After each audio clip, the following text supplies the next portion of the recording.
नागपूरमध्ये हिवाळी अधिवेशनामध्ये राजकीय पारा चढलेला असताना थंडीची हुडहुडी मात्र ती कायम आहे। कारण नागपूरमध्ये गारठा जे आहे ते मोठ्या प्रमाणात वाढलेला आहे। नागपूरचा तापमानाचा पारा जर पाहायला गेलं तर 8.1 सेल्सिअसवर जे आहे ते घसरलेलं आहे। त्यामुळे जे आहे ते थंडी जणू महाबळेश्वरसारखी नागपूरमध्ये पडू लागली आहे। त्याचमुळे कुठेतरी विधान भवनाच्या परिसरामध्ये सुरक्षा देणारे पोलीस कर्मचारी आणि अधिकारी असतील त्यांना या ठिकाणी सुरक्षा देताना जे आहे ते कुठेतरी थंडीपासून आपला बचाव करण्यासाठी या ठिकाणी शेकोटी पेटून आगीचा सहारा एकंदरीत या ठिकाणी घ्यावा लागते। दृश्यांमध्ये जर पाहाल तर हे विधान भवन परिसरातील पाठीमागचा परिसर आहे आणि या ठिकाणी सुरक्षेवर तैनात असलेले अनेक पोलीस कर्मचारी असतील, अधिकारी असतील, ते देखील या ठिकाणी जे आहे ते या पद्धतीने थंडीमध्ये सुद्धा आपलं कर्तव्य बजावत असताना जे आहे ते या ठिकाणी दृश्यांमध्ये दिसून येत आहे।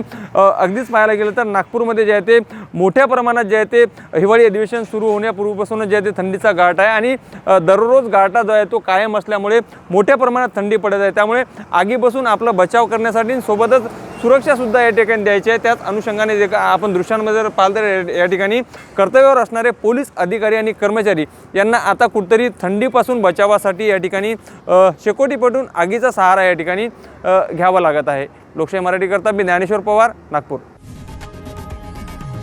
लोकशाही मराठी ऐका, पहा, जागरूक रहा।